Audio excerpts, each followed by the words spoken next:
All right, Coffee with Gaz with Tony Rodriguez Talahechi. But you know, it's crazy that we've been friends literally since we were 6 years old. And the first time I pronounced your full name correctly. Talahechi. Try to say it in Spanish now. Talahechi. Talahechi. Super swaggy, bro. I love it. Man, you've done such a great job for branding yourself. Talk to me about like the branding and the thought process, bro, and how much you put into building a brand. Because I think that's something that's so important. You know, the funny part about like Instagram in particular is that I didn't even start my Prestige Tony, like my personal page, until like maybe 4 years ago. I started my Prestige Realty Group company account in like 2014 or something. And if I would have started my Prestige Tony page, I would be like well past 100,000 followers right now. But I was really late into the game because I started, the Prestige Realty Group page. But then I started realizing like people deal with me because of me, right? And so they follow me even if they don't know me because of me. They can put a face, to the page. And so if you look at the Prestige Realty Group page, I have celebrities on there, a bunch of like big people. And the first of all, the engagement has gone down, like because I post like once a month on that thing, because I do it all on my personal page, and I'm just like, I don't want to do both. It's one is enough, right? I agree. It's a lot of work. The amount of stuff you're putting out, it is overwhelming. Yeah, it's overwhelming to be running both pages. So I started doing the company one or the personal one, and that really like took off, and then I kept it going from there. So it looks like and I always look at two things, like big on, you got the kind of the corporate brand and then the personal brand. Mm-hmm. And I always think that crossovers, but it's so important for people to build their personal brand in any kind of business, right? You mentioned too, like people do business with you. For sure. Brands are important. I think it may solidify X, Y, and Z, but at the end of the day, it's dealing with you and in your business specifically, like in any business, man. Like I think there's too many realtors, there's too many insurance agents, mm-hmm. there's too many of us, right? Yeah. But like standing out, like you come across and you are super authentic in this kind of like show me type, business. Mm-hmm. Like what's kind of the thought process, man? And have you built it organically? Because you're putting a lot of stuff out there, got a lot of followers, a lot of engagement. Dude, we got, we're doing this now. I got a full team, right? Mm-hmm. Like what's kind of like been the secret sauce behind that? Every day, man. You can't like take days off. You gotta continue to put content out every single day, or you'll lose viewers. You'll lose engagement, number one, and number two, you'll lose followers. Because it's like, oh, this guy posts every once in a while, unfollow. And you'll start seeing your account go down and down and down and down. So if somebody follows you because they like what you're putting out and you continue to put out stuff, they're going to continue to follow you, and they're going to share it to their friends, and more people are going to see it, and you're going to get more followers. So the thing for me is like, luckily, it's easy for me because I'm just like, I don't act like somebody, right? I'm me, right? This is what I do every single day. And I have a camera with me now, thank God, everywhere you go, right? Everybody does. The camera phone, yeah. And so it's like, I used to tell my agents when I had a lot more agents in the brokerage, it was like, do you advertise here? No, I don't have the money for it. Do you advertise there? No, I don't have. Do you do this? No, I don't. And it's like, well, do you have your own Instagram page? That's free. Right. That's free. Even if you don't have shit to do, go to open houses and get content. You know what I mean? You're in Miami. Drive around Miami. It's beautiful scenery everywhere you go. Get content every day. So it's like, don't give me an excuse that, you don't have the money for it. You could do it for free. You just got to do it every day. That is the most interesting part. And yes, it's free, which I think is the most important. Like, why wouldn't you do it, right? It's free attention. It's attainable, but it's just so many people don't work hard at it. Like there's so many people just on the sidelines watching other people. Like what a great opportunity to just get in the game. And it is work doing it every day, but getting a little uncomfortable. Yeah, you know what? A lot of people don't like to get behind a camera. They're like, le da pena, or they're just awkward or whatever. It takes practice. Hey, but you know what? Like, again, I always tell people, because to me, it doesn't bother me because I'm just myself, right? So like just trying to forget that the camera is there. And it's kind of hard to forget that the camera is there when you're talking to the camera like this, you know what I mean? Yeah. But you just like, you just like be yourself, and people are gonna, it's gonna reflect, you know. And I feel like the other side is gonna feel that. They're gonna like, okay, this person's like, I've met people, I don't know how many times, and they say, man, it's, you know, it's nice to see you. I feel like I've known you for the longest time, and like they might follow me for who knows how long, and we finally meet, you know. That's a win right there. Yeah. Like, and it's how do you, you know, I was going to ask you too, like, it's because that's, how do you quantify the you know, return on investment, right? Like, because you're in the business in selling homes. People that might want to buy a house, what, every 4 or 5 years, 10 years, Right. 12 years. You got to Right. always kind of be in that mindset where if they're going to sell a house, think about you. But that I think that's a win when you're able to connect, because I think that's the biggest mistake. And I didn't like social media, I always tell, until we started doing this stuff. But the intention of this stuff was to connect with people, and so many people do it one-sided. It's so almost like look at me, which is okay, 20% of it, right? Yeah. 25%. Yeah. All the other stuff is providing value, getting attention, but connecting with people. So when someone meets you in that nature, Yeah. that's a win, man. Like Tony Rodriguez, I know him, right? You know, it's like you said, like somebody might buy a house from me a year, you know, now, and then they might not buy a house from me for 10 more years, right? Or longer, right? So for me, it's like, you can't just put out things and be selling all the time. You got to put out value, right?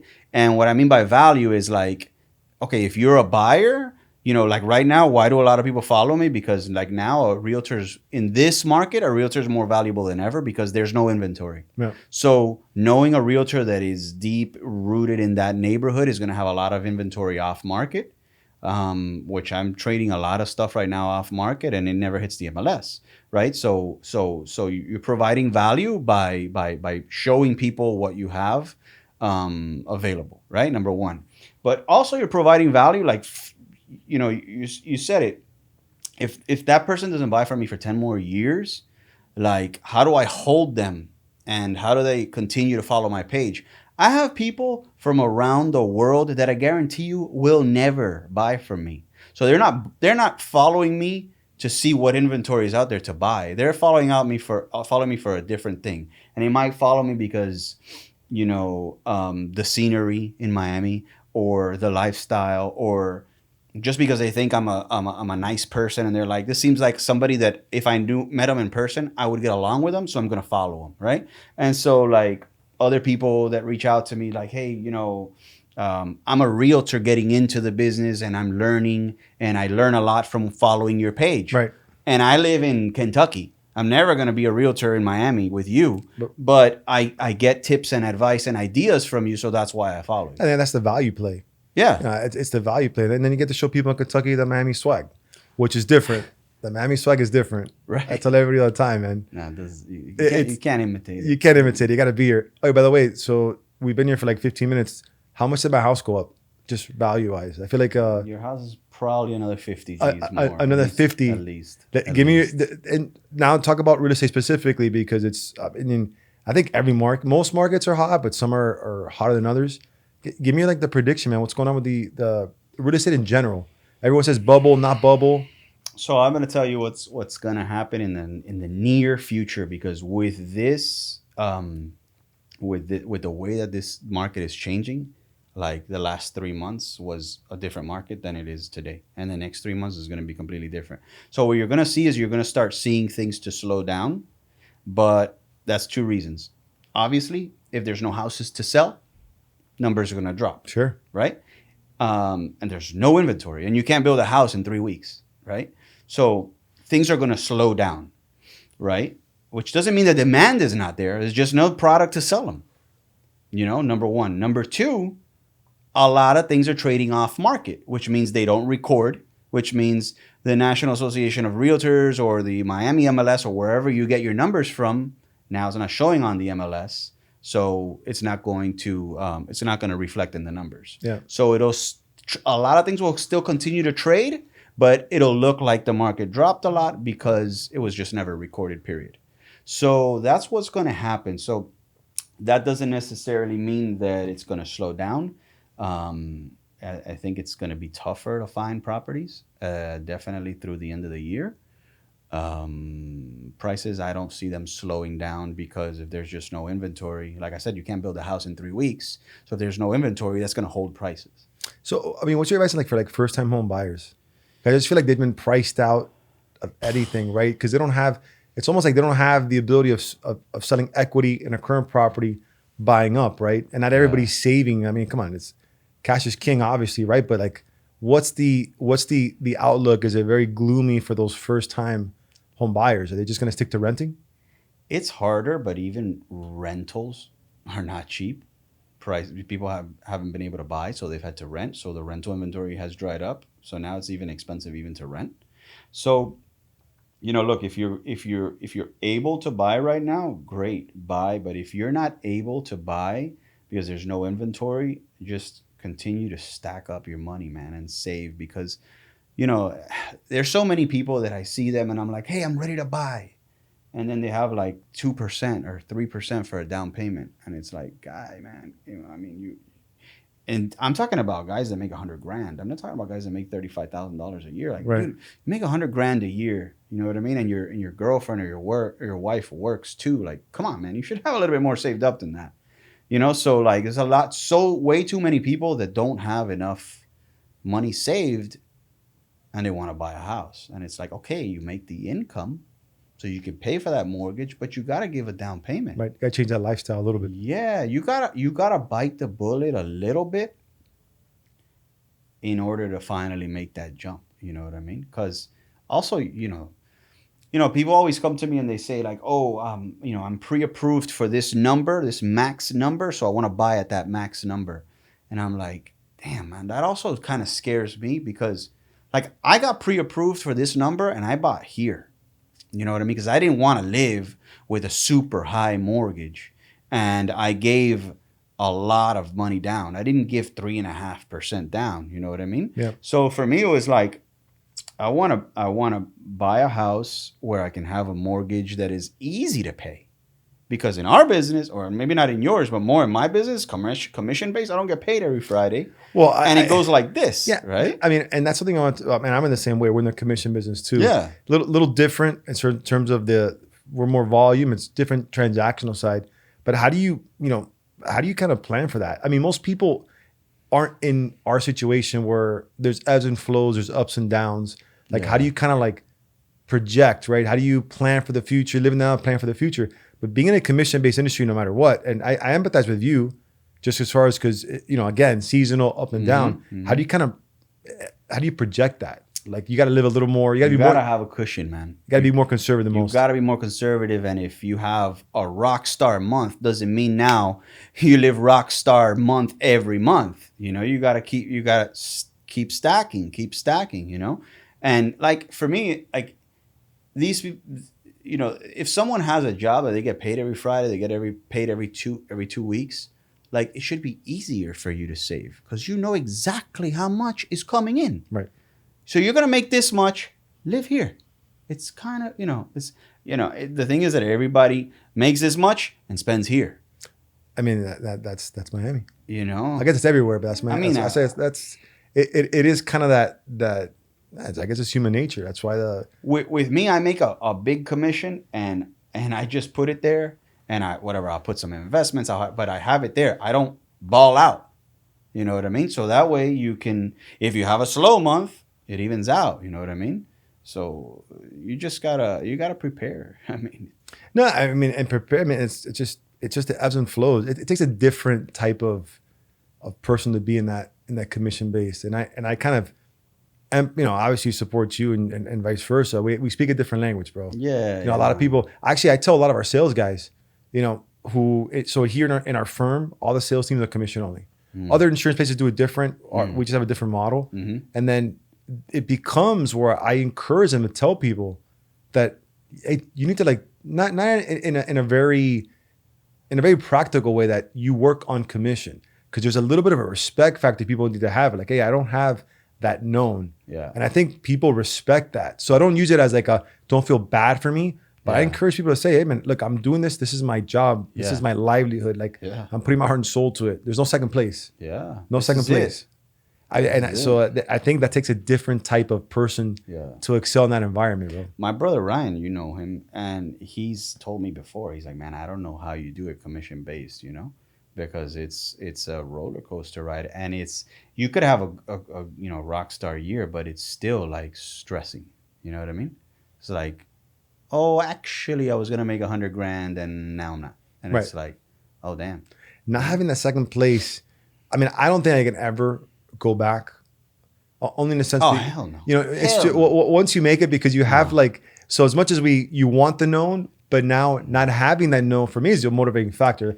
Like we could wake up tomorrow and tomorrow could be the game changer. Yeah. Like knowing it is Yeah. scary, right? Yeah. But knowing that tomorrow could be Is it that change your life? that change your life. Yeah. So Yeah, I think absolutely. that kind of like gut feeling, Yeah. I can never lose that. I think No. I would lose that. That's been my motivation. Besides helping people and doing the right thing, all Yeah. that stuff. Yeah. But having that unknown of like, hey, that next phone call Yep. or that next cold call, that next Business meeting networking or event, whatever. business Yep. meeting could be the one that you write the book about, Yep. right? And Yeah. the story keeps going. Yeah, and when there's no other business like a commission business where you can like from 1 week to the next, like you can make what you made in 5 years in one week. That's thrilling, or in man. one, or It's in like, 1 year. that's like that thrill. Yeah, I mean, I'm not an extreme sports guy. Keeping it safe, but I can't get hurt. The most dangerous thing I do, I still getting out of bed in the morning, that little jump. yeah, I keep it for risk management, right? Yeah, Risk yeah. management. I'm in insurance, so I try not to get hurt. yeah. But for me, the extreme sport is that hunt of like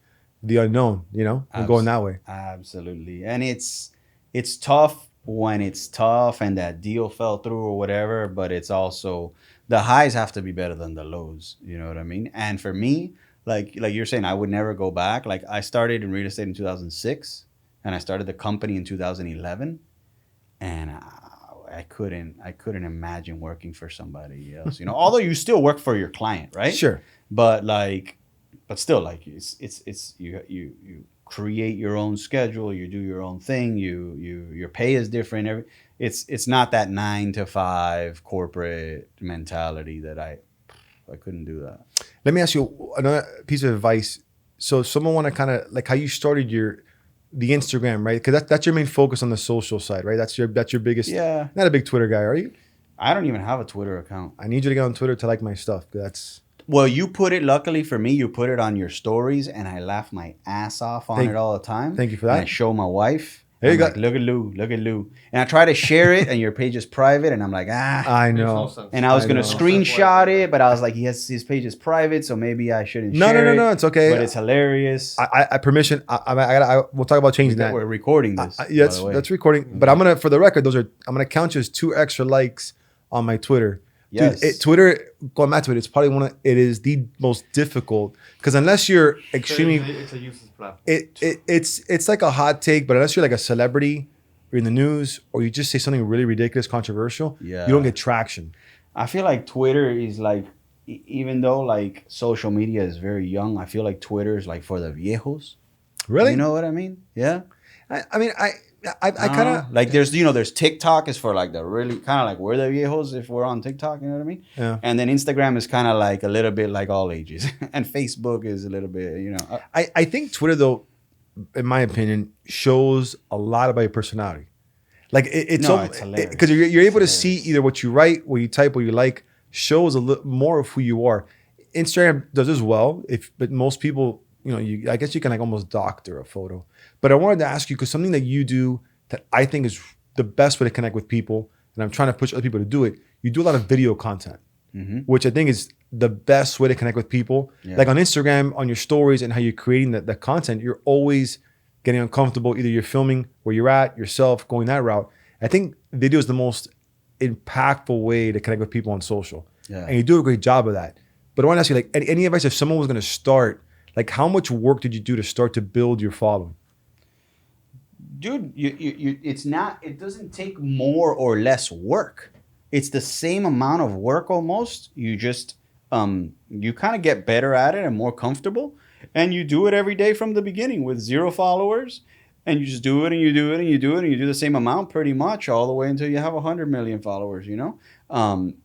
For me, it's just about putting content out there, not being worried about, oh, how do I look today, or do I feel bloated, or how's my hair. Like sometimes you'll see videos and I just woke up and I got my hair like this and I'm taking pictures with my kid, and it's like, dude, this is me. Like, no, no model looks 100% all day every day. She wakes up and she has bad breath too in the morning. I love this all the time. I know. I love it. But that's a different, it's you and like a couple others that look like that all the time. But other than that, like you just like you put in the same amount of work. I mean, yes, have I gotten more like editing and stuff, with like my team that does the editing and videos and things like that. Yeah, that I've put more work in. But like the actual stuff, like today,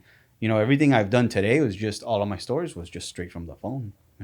I mean, I want to say something. Like, I'm proud that we're friends. I'm proud that like we grew up together. Yeah. But to see you crushing it, it's great, dude. It's like I see it too, man. I'm and for the record, dude, like we grew up together, but you've done everything on your own, and and that's something like so like I know you're proud of it, and as your friend, as your boy, like it makes me even when you see someone do that and do it organically with like no help, like this is the way I'm doing it.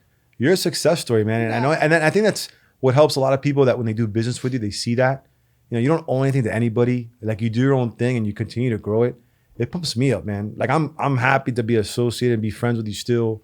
And I'm like I'm pumped up to see where you're going and how you're going. No, we I think like off of social media, right? Just like me, you, and your brother, like we send articles to each other and we hype each other up, and we root each other on, right? Which is great. I send them to my brothers, I send them to you, I send them to Carlos. Is always sending me stuff. Yeah. I came out here, look what we're doing there, and that's cool. That's what it's all about. But I started the company with Chris in the beginning. That was a good like boost. But Chris and I are still very much involved and friends. But he's just not a part of the company anymore. Right. So, but it's not like it's all me on my own. Like of course, like you have your whole team. I have a team as well. I have assistants, and I have like today. I had to be at 1:30. I had to be at 4 places at the same time. I had to move, our meeting, right? Yeah. And I was like, okay, I need you to be here, please. I need you to be here. I need you to be here, and I'm gonna be here. You know what I mean? Because if not, like, you're limited growth too. You need to have a team, but it's going. Teamwork, bro, makes a dream work. Yeah, absolutely.